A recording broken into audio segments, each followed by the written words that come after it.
Welcome to this Autism Ontario webinar, Understanding and Helping Behaviorally Challenged Kids and all the rest. My name is Matthew Lay, and as always, I will be your host.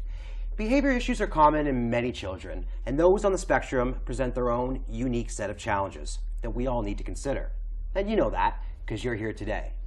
On the desk with me today is Dr. Ross Greene. He's an American clinical psychologist, who is also an author and the developer of the research-based method now called Collaborative and Proactive Solutions, or CPS. Dr. Greene, thanks for being here today. Thanks for having me. Before we get started, I have a few housekeeping items for you. Starting off is that you're seeing us coming to you live in video, and beside us you should be seeing a PowerPoint slides transitioning. Those slides are helping inform the discussion. There is also a resource center that I want to draw your attention to. From time to time throughout this presentation, we will be advising of documents, links, and other helpful items that you can dig into that will help further your understanding about our topic. Please check it out and download anything that you see fit.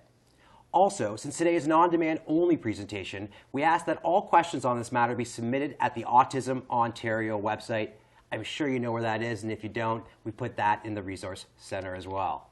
Now, with all of that out of the way, let's get started. Dr. Greene, let's start off with what is the Collaborative Proactive Solutions? What does it mean? Just the name of a model of care that I developed. Yeah. First described it in my first book, The Explosive Child. Since then, Lost at School, Lost and Found, Raising Human Beings. It's basically a model that moves us away from focusing on behavior and using adult-imposed consequences to modify that behavior. Okay. And instead has us focused on solving the problems that are causing that behavior. Okay. And that problem solving is both collaborative and proactive. So what we're looking to do here is come up with solutions in a collaborative and proactive manner. All right, well, I'm a parent. So, I mean, this is interesting, clearly for me. But when you think about our audience, primarily parents of those on the spectrum, do you think this is something that will challenge their current life view as it relates to their children? A lot of us were raised with a heavy hand. Yeah. So a lot of folks of a certain generation were raised with heavy doses of adult-imposed consequences. Okay. Hard to get a precise pulse on what's going on out there these days. Right. I find that there are people who are very receptive to being non-adversarial, non-punitive with kids, shooting for influence, not control. Right. And there are still a meaningful number of caregivers out there who are still very oriented toward power and control. Mm-hmm. I say jump, you say how high. So it's still a mixed bag out there. You know, I guess the main thing is, how's it going between you and your kid? Right.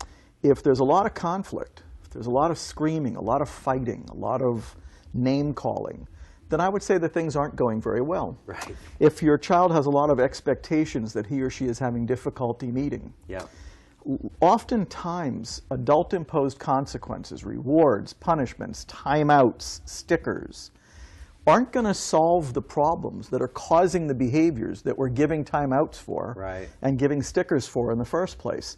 So if you need a change in plan, there's no harm in moving towards something that's less punitive and less adversarial. Right. But you know, there's other good reasons to be non-punitive and non-adversarial. I find that we reap what we sow. Right. If you're parenting with power, you're going to get power back. And I don't think we want power to be our primary method of currency with our kids. And that's any kid. Right. Not just behaviorally challenging ones, not just kids on the spectrum, any kid. Yeah. You reap what you sow. Well, I've got a little bit of a preview of what we're going to talk about today. But I do want to talk about one thing. When you read the title of this, it is a research-based method. These aren't just your ideas that you're throwing out there. Well, these are my ideas, but my ideas are informed by research. Okay. My ideas about how challenging kids come to be challenging are informed by the last 40 to 50 years of research in the neurosciences, telling us that behaviorally challenging kids are lacking skills. Right. Not motivation, skills. Right.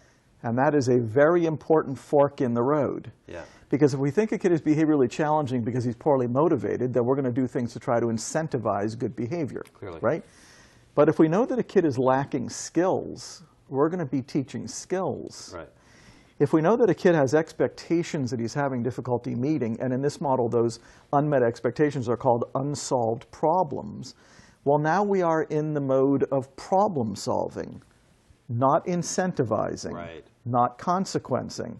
So first of all, the research tells us behaviorally challenging kids are lacking skills, not motivation. Right. Secondly, this approach to doing things, solving problems collaboratively and proactively, now has a meaningful amount of research behind it. Right. So while this is my ideas about how to parent and how to work with behaviorally challenging kids in particular, the ideas are now supported by a great deal of research. Right. Depending on where you are on that spectrum as a parent, whether this is challenging your worldviews or not, we don't get deep into the research, we get deep into the solutions and the method in this presentation, but you can go to the Resource Center where you can find evidence of what it is we are talking about. I'm going to start with a question that you provided that really gets us started off in a very interesting space. Why do problems that affect kids' lives so often cause conflict between us and them? Well, the quick answer is they don't have to. Okay. It all comes down to how we're going about trying to solve those problems with kids. Okay. Right? And, you know, there's no question that we're going to disagree with kids sometimes.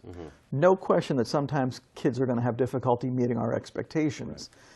Those are givens. But do those have to cause conflict? No. Yeah. As we've already briefly talked about, if you're trying to solve those problems unilaterally, through the imposition of adult will, you are greatly increase the likelihood that there's going to be conflict, right?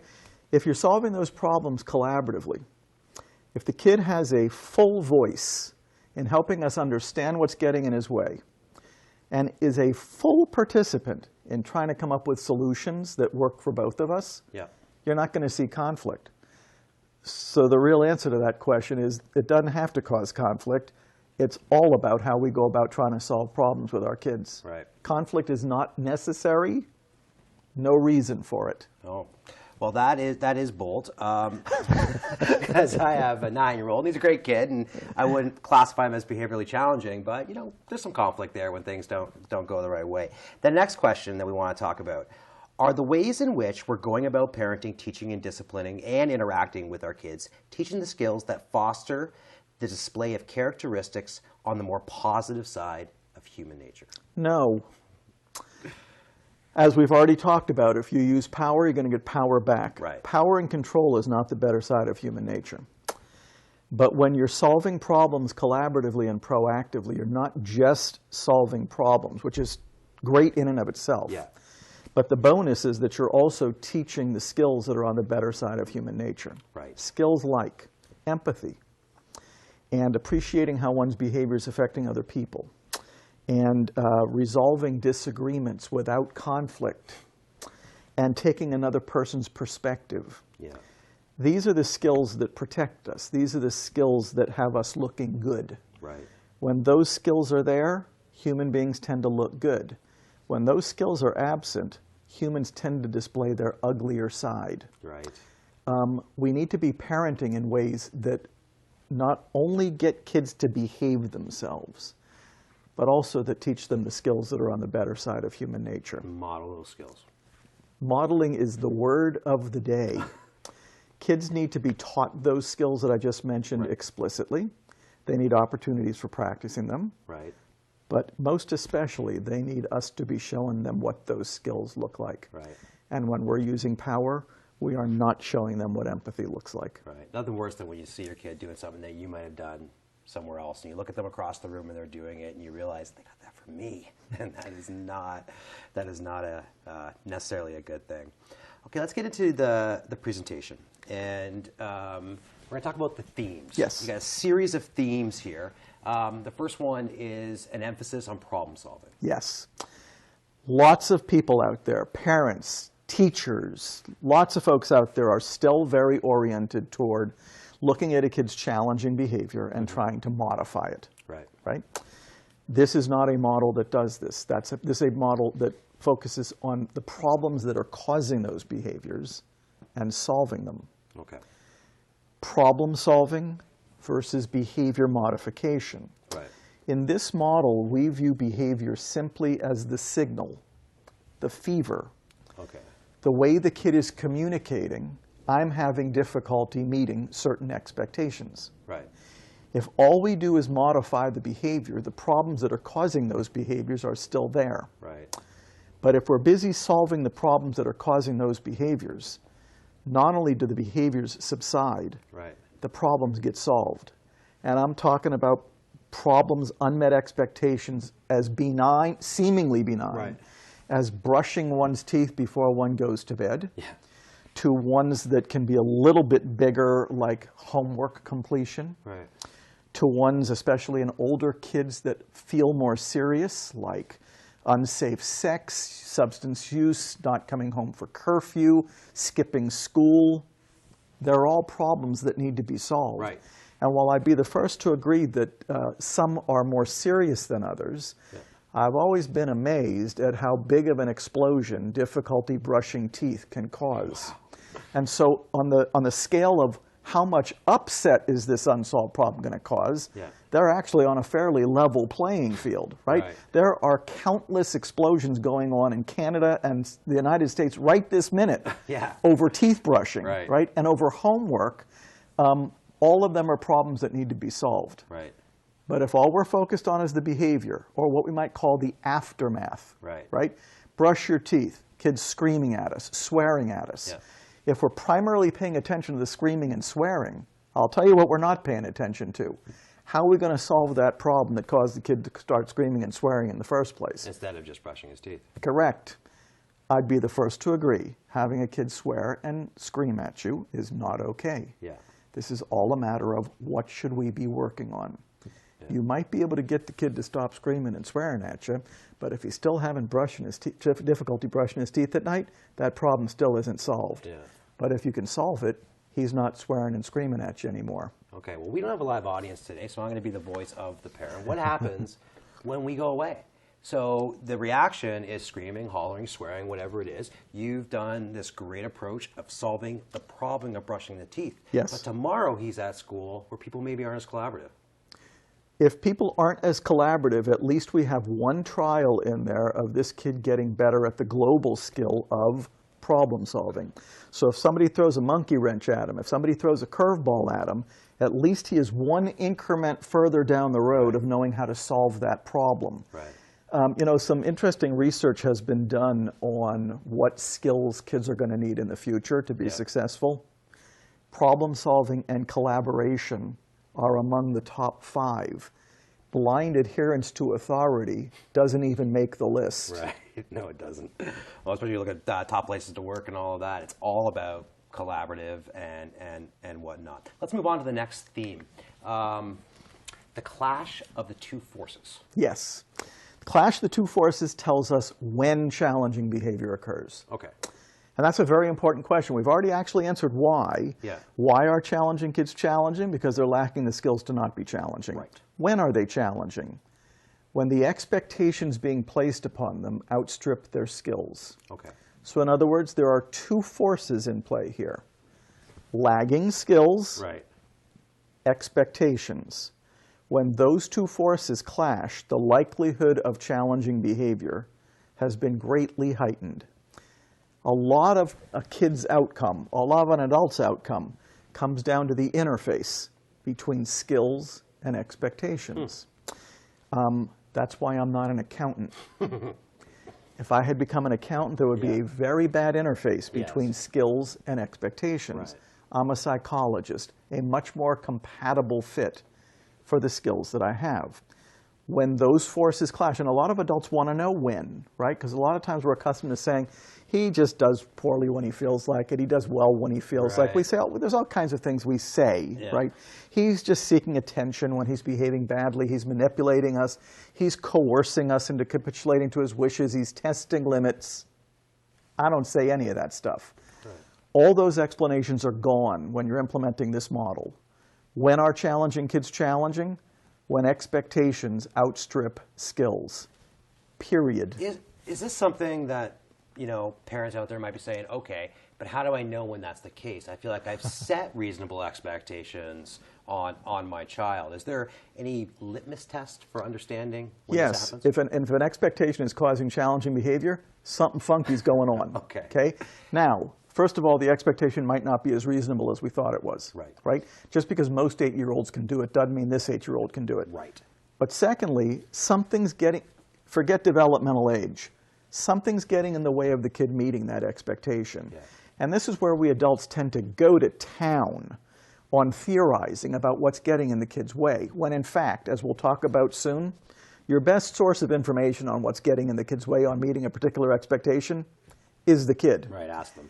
And that's exactly right. Why assume when you can ask? Right. And your least fallible source of information on what's getting in the way for a kid is the kid. Right. Not infallible, just least fallible. Right. I'll take information from the horse's mouth over an adult's theory about what's getting in the kid's way any day of the week. And we can get in our heads, right? When we start talking to one another and theorizing with our other parents, you know. We say he's just a boy. We say it's just a phase. Yeah. We say he experienced this in life.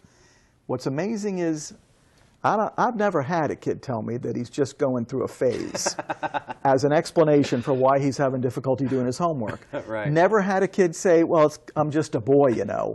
Just doesn't happen, right? So I find that a lot of the theories that we adults have for what's making it hard for a kid to meet the expectation, not true. Yeah. But you know when a kid's having difficulty meeting an expectation. It's clear. Okay, so let's move on to our next theme here.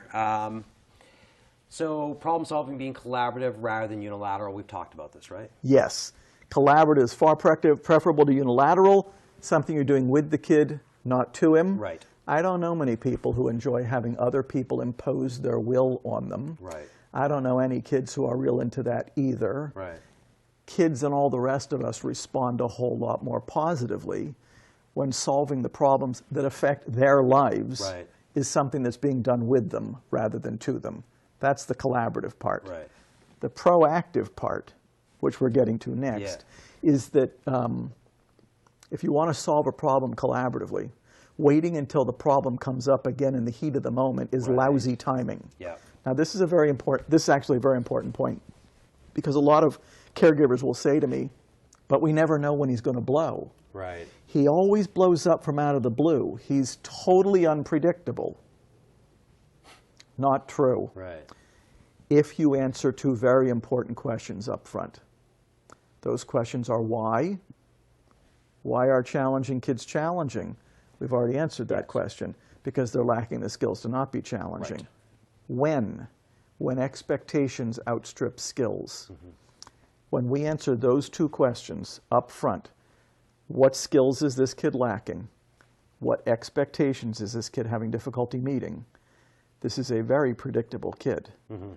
And those problems, unmet expectations and unsolved problems, are synonyms. Right.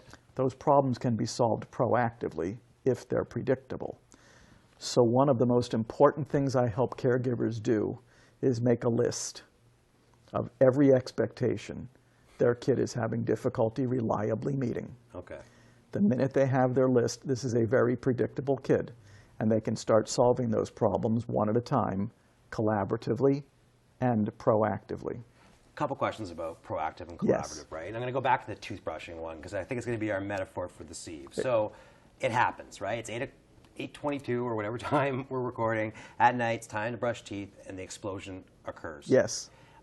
When you say don't wait for it to happen next, Yes. Are you looking to between 8:30 today when things have calmed down and 8:30 tomorrow having a conversation together? Exactly. That's it? That's exactly right. So with those on the spectrum, is that not sometimes more challenging than maybe a neuroregular kid who... I haven't seen that. You haven't seen that? No. Okay. Sometimes kids on the spectrum prefer predictability. Okay. They prefer to have a scheduled time to talk. Okay. They certainly prefer to be told of what you'd like to talk with them about ahead of time. Yeah. Those are all things that you're doing in this model as the usual course of action. Right. Lots of different kids are not going to necessarily want to talk to you when you want to talk to them. Right. So we have to navigate that in terms of when would be a good time to talk. Yeah. Some kids' relationships with their caregivers have gone such down a difficult path that they might need a neutral third party to help get the conversations going initially. But giving a kid advance notice of what we want to talk with them about and not trying to solve a problem when the kid is in the midst of losing his mind over this seemingly mundane thing called teeth brushing is really good strategy. And if we've got our list of unsolved problems anyhow, and if we've decided which ones we're going to be working on now and which ones we're going to hold off on, then we've really organized it, we've really systematized it, and we can do the vast majority of our problem solving in a planned, proactive fashion. Okay. The next theme that you've got on the screen for us is that understanding comes before helping. Yes. What do you mean by that? I mean that there are so many things we say about behaviorally challenging kids. We've already covered those. There are many things we say about their parents. We say that they are passive, permissive, inconsistent, non-contingent, inept disciplinarians. I don't say that. I simply say that we need to know why, lagging skills, and when, unmet expectations, this kid is challenging. So this is actually a rather blameless model. And it is actually much more informative to know what skills a kid is lacking and what expectations the kid is having difficulty meeting than to be talking about his behavior, than to be talking about his diagnosis, right? Behaviors and diagnoses don't give me any information whatsoever, believe it or not, about why this kid is challenging. Right. And me knowing that a kid is on the autism spectrum gives me zero information when it comes to individual kids about what expectations that individual kid on the autism spectrum is having difficulty meeting. Yeah, I can see it's being very empowering as a parent. If you got a list of things and you're like knocking them off and you guys are having the conversations, correct, it must feel like progress. Not only is it progress, you're knocking off one problem at a time. Yeah. The conversations are taking place, so relationships are being enhanced, communication is being enhanced. Yeah. All that conflict is largely gone. You've got solutions in place. It's not like you're on easy street, because parenting is never easy street. But at least there's some predictability to what's going on, and at least you're making some headway. If all we're working on is behavior, I actually find that to be very frustrating for parents, because often the consequence that worked this week isn't working next. And what parents often get into is sort of this continuous search for a more potent, persuasive consequence. But that's all about behavior. You know what? Once you get good at solving problems collaboratively and proactively, not only is this not the search for another potent, persuasive consequence, you know, a bigger hammer. It's fun. Yeah. Gotta be fun too, watching them use those tools. All right, number 5. Yes. Kids do well if they can. This is completely different than thinking that kids do well if they wanna. If you think a kid isn't doing well because he doesn't wanna, your goal in life is to make him wanna. And here we go back again with the rewards and punishments, right? But if you think that if this kid could do well, he would do well. And if you appreciate the fact that something must be getting in his way if he's not doing well, then now you know your number one mission. Figure out what's getting in the way of the kid doing well. What's getting in the way of a kid meeting a particular expectation. You learn that by figuring out what the kid's lagging skills are, and you learn what's getting in the kid's way on a particular expectation by asking. Asking them. Doing well is preferable. What's different about that than what you just said before? You know, they are kind of two statements of the exact same thing. Except that the myth out there about behaviorally challenging kids is that somehow they're getting their jollies by doing poorly. So I like saying it both ways. He likes pushing your buttons. He likes pushing your buttons. He's yanking your chain. This is intentional, goal-oriented, purposeful behavior. I just don't see it. It's the clash of lagging skills and expectations that demand those skills. It's the clash of the two forces once again. Nothing chain yanking about it, right? And so the important point is, because we have historically believed that kids were getting their jollies by doing poorly, I think it's actually extremely important to make a very explicit statement. Your kid would prefer to be doing well.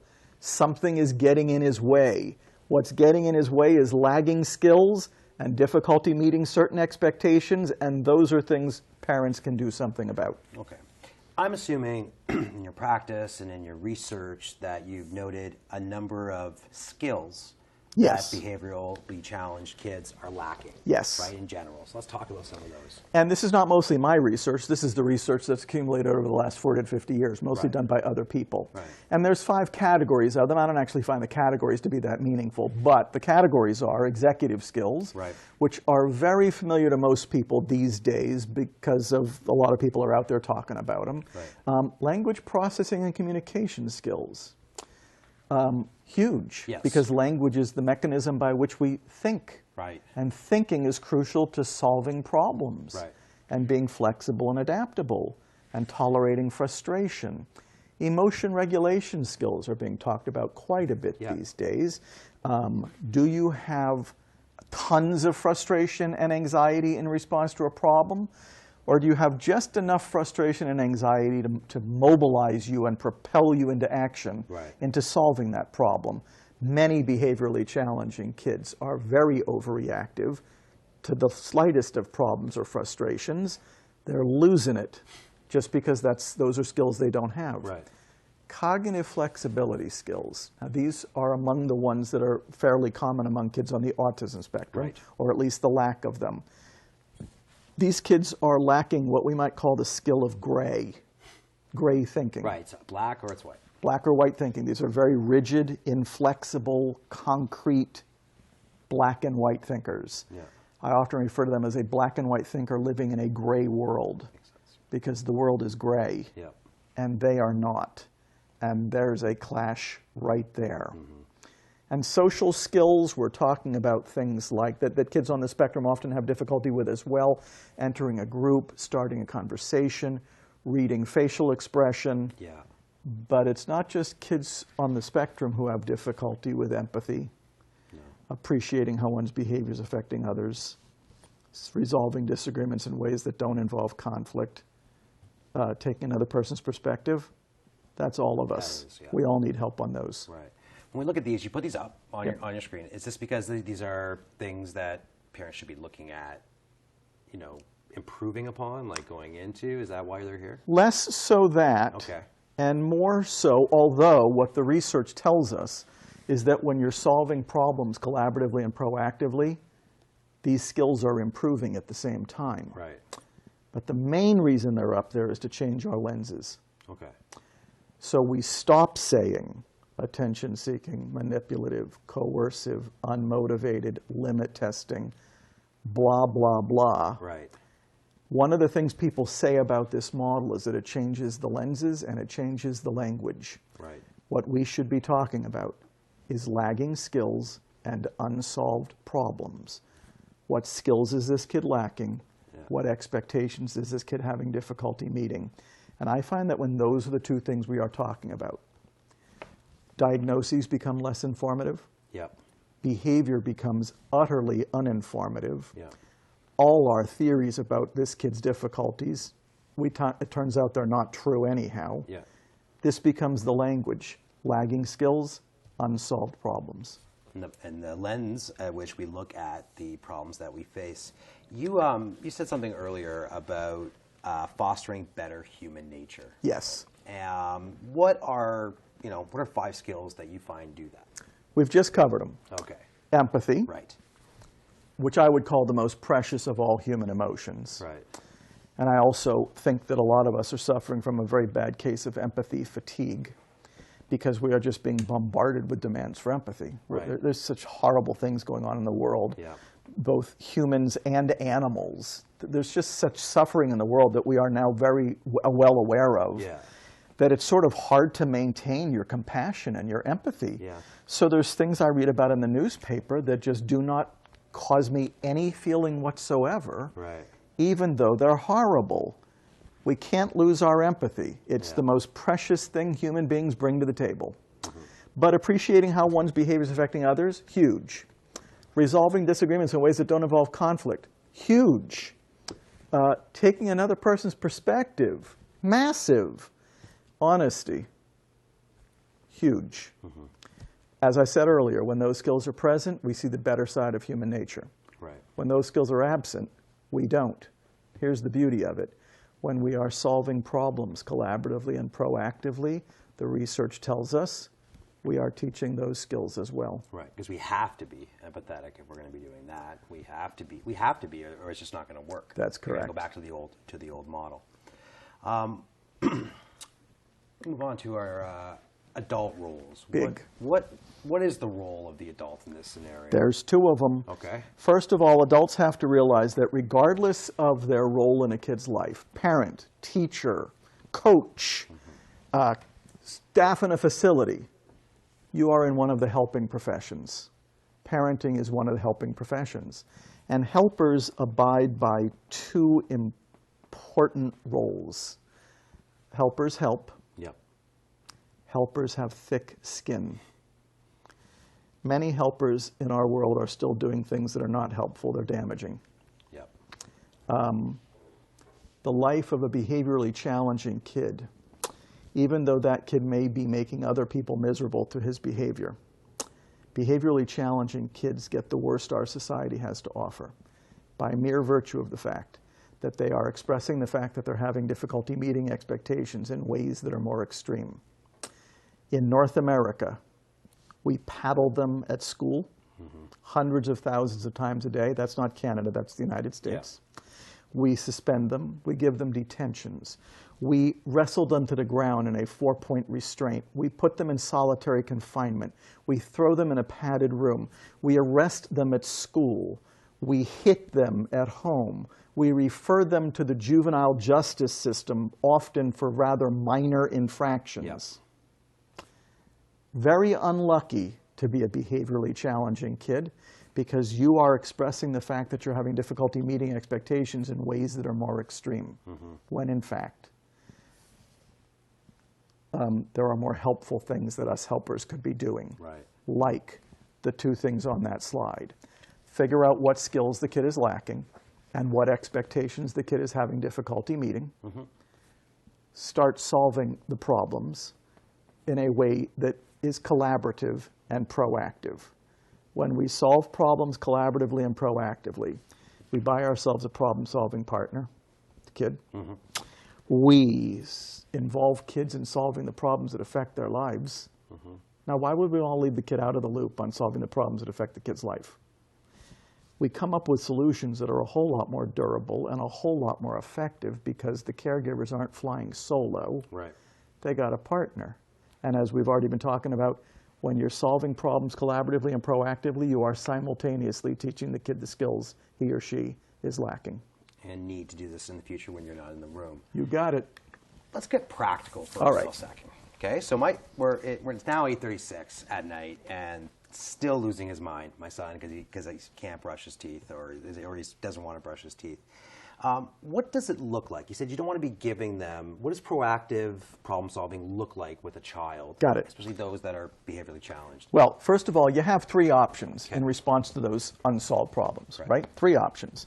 But really in this model, you only have two options. And those two options are called Plan B and Plan C. Okay. Plan A is only there as a reference point because it's popular. Plan A is when you're solving the problem unilaterally. That's where the adult is imposing their will, usually through force and power. That is extremely rare in this model. If a kid is about to walk in front of a speeding car in a parking lot, you do Plan A. You yank on his arm, you save his life. But if 3 weeks later he's walked in front of a speeding car in a parking lot 17 additional times, yes, you're saving his life, but you are not solving that problem. You're going to need a different approach. Let's talk about B. B, you're solving a problem as well, but you're not doing it unilaterally. You're doing it collaboratively.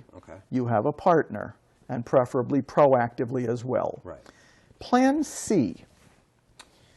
This is where we're prioritizing, because often when parents sit down to make their list of expectations that their kid is having difficulty reliably meeting, there's a lot on the list. You're not going to be able to solve those problems all at once. So you got to pick the first 2 or 3 of your top priorities. Whatever you want your top priorities to be, you're picking 2 or 3 of them. The rest you're setting aside for now. So let's say in the case of your son, you had bigger fish to fry than teeth brushing at night. For some period of time, you are not placing the expectation for brushing his teeth at night on his agenda. you're not even bringing it up. Very painful for many adults. Yeah. More painful, the fights that were being caused by having an expectation that he was having difficulty meeting. Right. Even more painful, working on, for you and the kid, you're working on so many things at once that you cannot possibly solve any of them. Right. Right? Less painful, table it for now. Set it aside. What does that do? Well, if you're having a meltdown over teeth brushing 7 nights a week, you've just gotten rid of 7 meltdowns in that week, right? If table manners are no longer important to you temporarily, there goes another 5, right? If getting to bed by 8 o'clock is not a high priority, that's the parent's choice though, right? There's another 7 gone. Boy, we are knocking off meltdowns quickly here. In doing that, we are not selling ourselves down the river. We are not saying we're giving up on those expectations forever. We're prioritizing, because we know if we work on too many unsolved problems at once, we are not going to solve any of them. And now we're nowhere. So I'd rather set some aside for now so as to clear space for the ones we're working on in Plan B than go after all of them at once and have nothing to show for it. That's Plan C. Plan C is very stabilizing, chills things out, clears the smoke, gets some solved, then start adding some more back. You're clearly a very smart person, because this makes a lot of sense to me. Good. In life, when I have a problem, okay, or too many problems, when I'm trying to deal with a massive, call it set of issues at work or whatever it is, and you look at them all the same, it seems overwhelming. You start taking them one by one, it works. Correct. But here's the difference, is that when I start taking those things one by one, I don't lose the fear that I'm no longer an authority figure. Oh my. And when I hear this and I think about my own boy, is if I let him start throwing the mashed potatoes as well as going to bed whenever he wants, when's he going to listen to me when it comes to rule time? He's going to learn that you are even more of an authority figure when you take the time to sit down and solve problems with him. When you're willing to hear his concerns, he's going to be willing to take yours into account.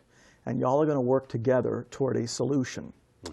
Now, the question is, are you being more of an authority figure by doing that?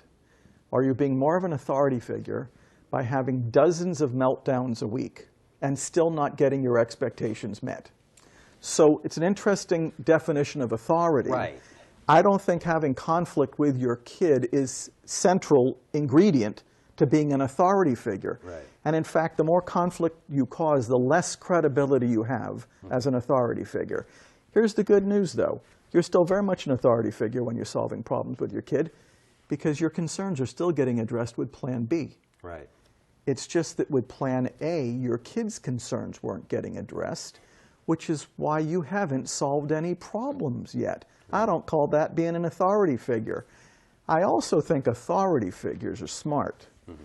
They don't try working on too many things at once. They know that if they try to fry too many fish at once, no fish are going to get fried. Right. So authority figures don't try to work on more things than they and their kid can handle. Authority figures work on a manageable number of unsolved problems, keep track of the ones that they've set aside, and add them back little by little. That's what I would call being an authority figure. Right. And clearly, I was playing devil's advocate there, but when we start seeing, the things getting knocked off the list, it's going to help for sure. All right, now we're ready for those. What are we ready for here? One last point. Sure. That's related to this slide. When we are intervening primarily in the heat of the moment, we are in crisis management mode. Yeah. We don't want to be in crisis management mode. It's a different skill set than problem solving. Not only that, when you're in crisis management mode, there's really only 3 options: defuse, de-escalate, keep everybody safe. Right? And all 3 you're using simultaneously. But then you're in crisis management mode, right? That's not solving any of the problems that were causing the crisis in the first place. Right. The reason you want to be solving problems proactively is because, number one, that gives you a much better crack at actually solving the problem. And secondly, heat of the moment is terrible timing for solving problems collaboratively and proactively. Right. But timing is everything, as the slide says. What is that right time? We blow up tonight. We get past the crisis. My son now goes to bed. Is it a day later? Depends on the child. Here's the interesting thing. He's not even going to blow up tonight because we're going to make our list tonight. Right. We're not waiting for a blow up to signal to us that there's an expectation that the kid is having difficulty meeting. Yeah. We're going to make our list. That's our signal. The ones we prioritize, we're going to solve using Plan B. And the ones that we're not prioritizing are not going to cause blow-ups because they have been set aside for now. Yeah. So we are in major league reduce blow-ups mode. Right. Right? And in fact, what I say to many family members is that blow-ups are the most destructive thing going on in their family. When I put it that way, many caregivers are willing to sacrifice clean teeth for 7 or 8 days in the service of family stability, in the service of communication, in the service of relationship, in the service of placing of working only on a number of things that they and their kid can actually solve at one time, right? So, but we're not waiting for blow-ups to signal it to us. Right. We already know. That's the whole proactive piece. Is it fully transparent? Like, if I've got my list of, bedtime, toothbrush, manners, whatever it is, do you recommend that actually gets shared with the child? Do you let them know, we're not going to worry about this for now? You don't have to brush your teeth or whatever it might be. Well, you can be explicit about that. The other way to let the kid know that he doesn't have to brush his teeth is to simply not bring it up. Okay. Right? And while there are some kids who will brush their teeth voluntarily, most of them are waiting for the signal from the parents, it's time to go brush your teeth. Still tell my kid. That's right. So not bringing it up is a good form of Plan C. Okay. But you can also be very formal about it. And you can even engage the kid in deciding which unsolved problems you're going to start prioritizing right now. Yeah. Buddy, we have been having a difficult time getting along on a few things lately. And I'd like us to actually talk about some of them so we can solve them so that they don't cause conflict anymore. Yeah. I don't usually show the kid the whole list, but I might say, of these 5, which 2 or 3 do you think we ought to start working on first? Why not involve the kid in deciding what the problems are that are going to be solved right from the get-go? So earlier, when you were talking about proactive versus unilateral. Proactive versus emergent. Sorry, emergent. What is our role in when we get down to it, right? When we really get down to it and we're going to talk about teeth brushing, my inclination is to provide suggestions. I'm sure. Right, which is many of our inclination or whatever it might be. But when you actually get down to solving those problems, how should we be going about doing that? 3 steps. Okay. And there's very little suggesting of solutions from you. Okay. That could come into play in the 3rd step. Right.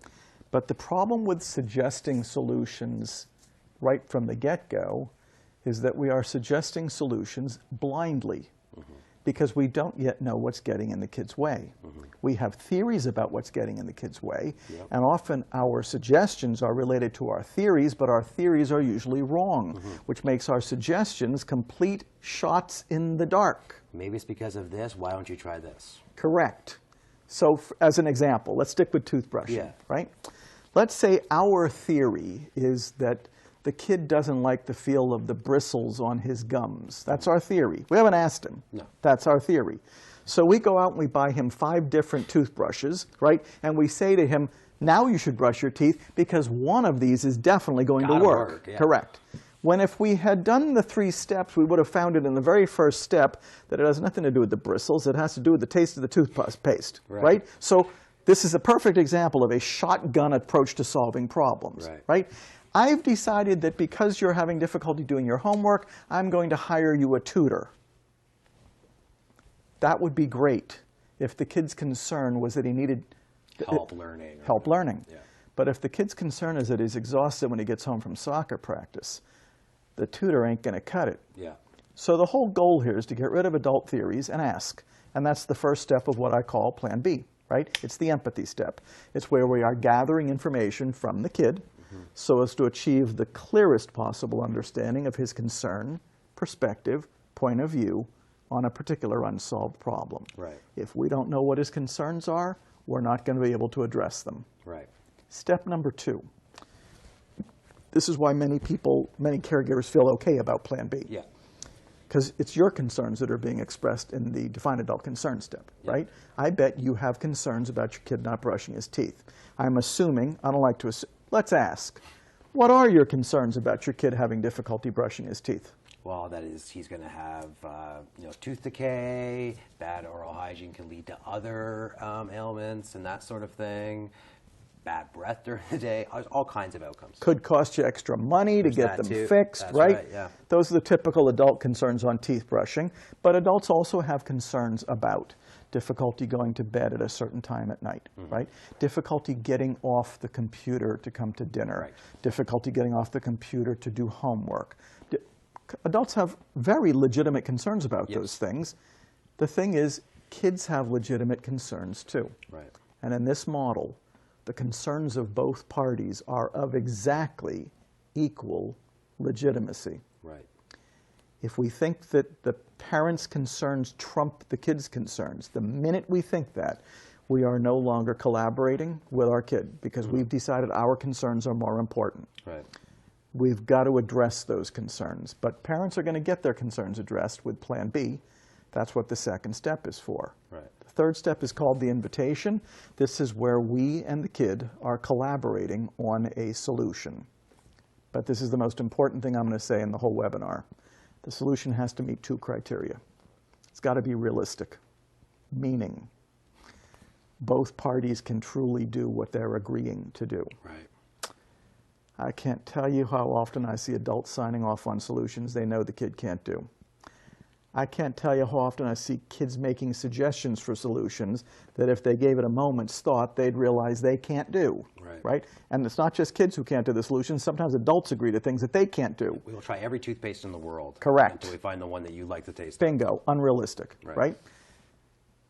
Even more important than that, the solution has to be mutually satisfactory. Right. And I think that this is the challenge for our species.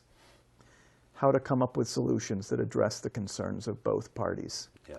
It's certainly the challenge for our politicians who seem not to know how to do this. Right.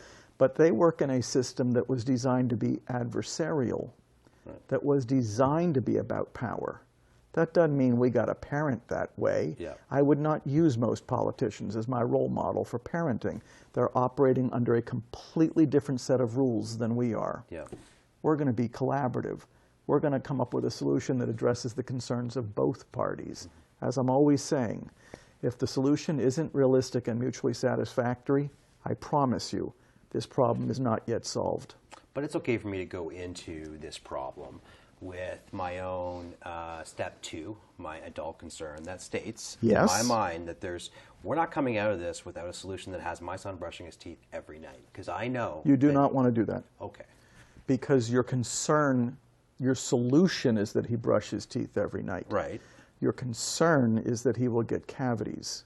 Okay. You want to make sure that the solution gives you reasonable reassurance that he's not going to get cavities. Okay. I don't know if that means brushing his teeth every night.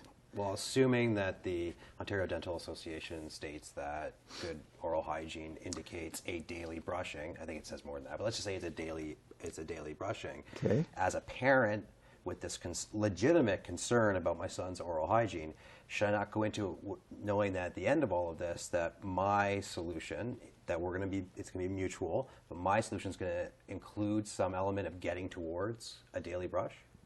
Your solution is going to be getting toward brushing often enough for you to feel that your kid has a reasonable chance of not getting cavities. It's more gray. The Ontario Dental Association is not parenting your kid. Right. You are. Right. The Ontario Dental Association, we got to love them, but they're making recommendations for everybody. Right.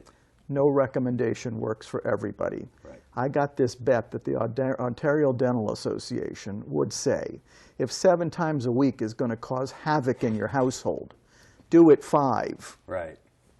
They'll be happy, you'll be happy. Yeah. But you're not going into Plan B saying, this is definitely the solution. That's a preordained solution. Mm-hmm. I don't know if your preordained solution is going to be mutually satisfactory because we haven't heard your kid's concerns yet. Right. You are going into Plan B saying, I'm going to figure out what my kid's concerns are by asking.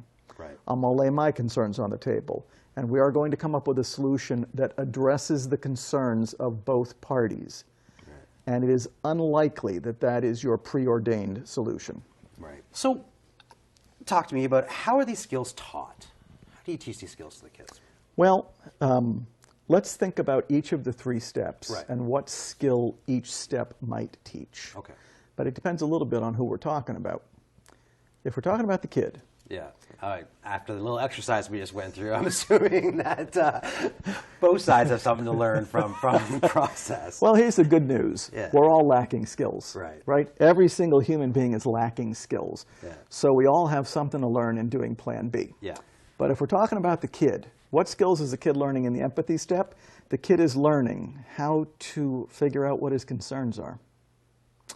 The kid is learning how to articulate those concerns in ways that other people can hear. Yeah.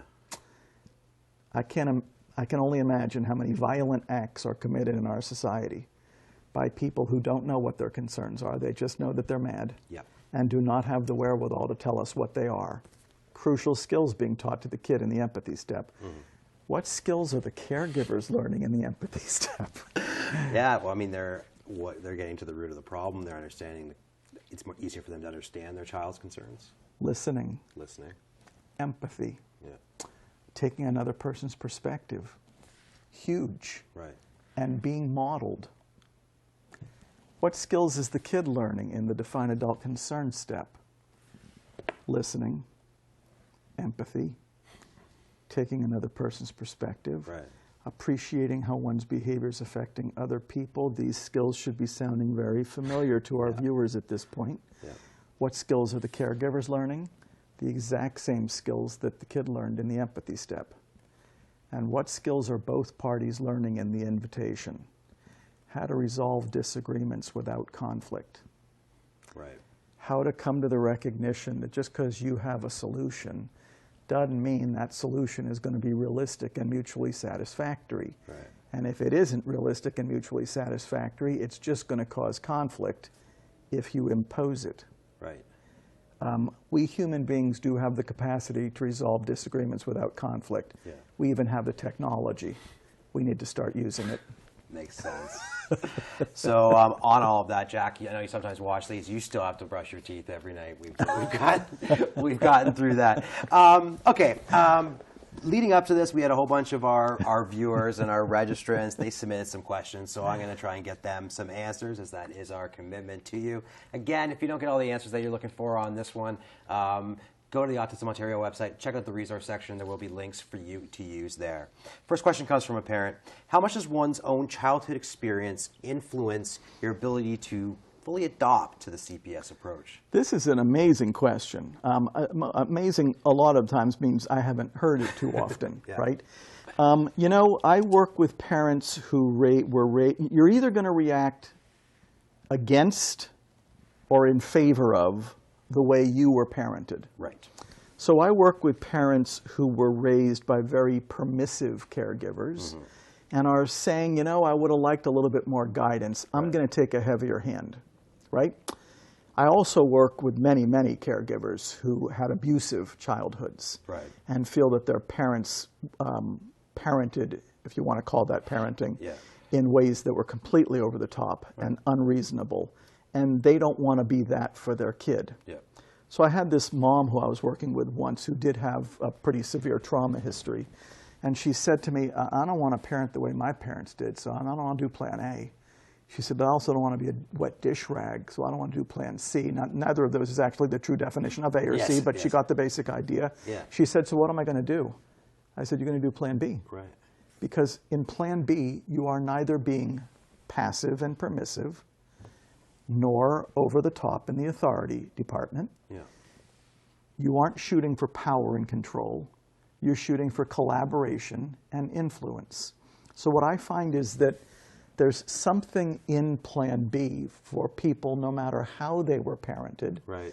I will say that the people who seem to have the most difficulty, at least initially with the model, are people who feel, who believe very strongly in a very muscular, shall we say, approach to parenting, my way or the highway. But if my way or the highway is about power, and we don't want to teach power, and there's another way to parent that gets your expectations met, gets the skills taught, without being over the top, I think we ought to be interested. Next question from a parent is, how do you develop a proactive plan for modifying behavior when a child is lacking in verbal communication skills? Got it. A lot of people think that because a lot of the videos that I post on the website of my nonprofit, all of them in fact, show verbal give and take, Right. then that this model must not be applicable to kids who have very limited or no capacity for spoken language. Right. Not true. We solve problems with kids who don't have the gift of gab routinely. Okay. We just don't do it through give and take verbally. Right. We do it through pictures. We do it through sign. Right. We do it through assistive technologies. All we're looking for are ways to communicate with kids about three things. Unsolved problems, which can be depicted in pictures thanks to Google Images. Concerns, which can be depicted in pictures thanks to Google Images. Solutions, you know what I'm about to say, which can be depicted in pictures thanks to Google Images. Right. So we can actually create beautiful templates with problems on them that kids can point to, concerns that kids can point to, and solutions that kids can point to. This is done with kids who are nonverbal all the time. Here's the amazing thing about kids who are nonverbal. They are communicating. Right. They're just not using words. Exactly. With all kids who are nonverbal, we have to find ways to communicate with them, and this is what speech and language pathologists often do a wonderful job of. But if we're finding ways to communicate with them about other things, certainly we can find the same ways to communicate with them about unsolved problems, concerns, solutions. Outside of your videos on the website, is there anything that specifically speaks to? There are radio programs that I've done that are in the listening library on my website that speak to it quite explicitly. And on the Autism Ontario website, there's a lot on the topic with speech pathologists. We've had some on the desk here and in the Knowledge and the Resource Center. Here's one. My child's swearing appears to be unrelenting, regardless of how we react. Any suggestions? Swearing is a behavior. Right. Not being specific enough yet. I mean, I get it, Yeah. right? But swearing, like hitting, screaming, kicking, throwing, destroying, those are behaviors that are a response to expectations the kid is having difficulty meeting. Right. No matter what the response tells me, we've been responding to the behavior. It doesn't tell me we've been responding and trying to solve the problems that are causing those behaviors. Right. Without knowing any more about it than that the kid is swearing, I'm willing to bet the house that the kid is swearing in response to expectations he or she is having difficulty meeting. Right. Sounds to me like these folks need a list. Yeah. Not a list of behaviors, but a list of the expectations that are causing those behaviors. Sounds to me like the behavior doesn't matter, right? I should say the behavior doesn't matter, but I mean for you, and in this approach, the behavior doesn't matter, whether That's it's correct. crying or yelling. They're all signals. Violence, they're all signals. All signals. I don't rank signals. The only reason I would rank signals is by severity, because let's face it, getting hit by your kid is worse than having your kid just go into the corner and cry, right? And yet, the thing we have to be completely cognizant of is that they are both communicating the exact same thing. I'm having difficulty meeting an expectation. Right. So yes, at one level I do care about the behavior, but at the most important level, I don't care about the behavior at all. Okay, next question. My child becomes destructive when transitioning to a less preferred activity, like going to bed or brushing teeth, I guess. How can I stop him from throwing stuff or spilling water everywhere and acting out? Lots of behavior in that one as well, but at least I did decipher two specific unsolved problems.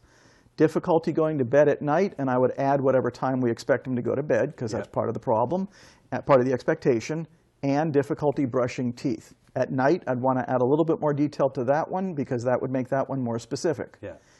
When those two problems are solved, probably collaboratively and proactively, the behaviors that are associated with those problems will go away. Right. If all we work on is the behaviors, those problems will remain unsolved. Okay. This one's a little more specific.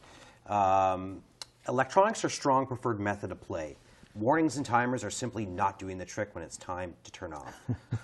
Any other strategies that... I'm sorry for laughing, but timers and warnings are adult ideas for solutions that are probably based on things people have read in books written by people who knew nothing about what was making it hard for this particular kid to get off the electronics and move on to something else that we would like him to do, right?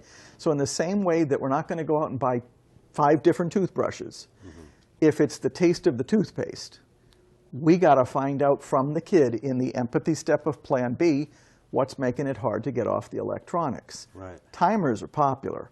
Warnings are very popular. Seldom do I see them solving that problem. Right. This one is more gets into the mind of things and maybe something that can happen before empathy. But any tips on how to tell the difference between controlling behavior or defiance, which I don't think you necessarily believe in, and anxiety-induced behaviors? Oh my. Behavior is behavior. Right. Behavior is the signal. Behavior is the fever. Behavior is the kid's way of communicating, I'm having difficulty meeting expectations. Right. If in the empathy step I'm hearing about anxiety, then I'm hearing about anxiety, right?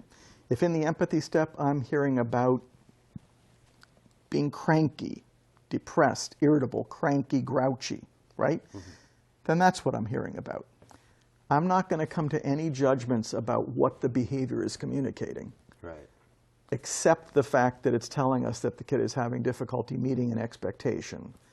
The rest of the details about what's getting in the kid's way, that I'm going to learn all about in the empathy step of Plan B. Right. You have been very good tonight, Dr. Greene, and because you've been so good, I can give you a moment to just, your moment of zen. If people took nothing away from this webinar except this last note, what would you like them to take away? Kids do well if they can. Yeah. If this kid could do well, he would do well. One of the most important roles that caregivers can play in the life of a behaviorally challenging kid is to figure out what's getting in the kid's way. Right. And you're going to need the kid's help on figuring out what's getting in the kid's way. So let's ask, rather than thinking that we already know. All right.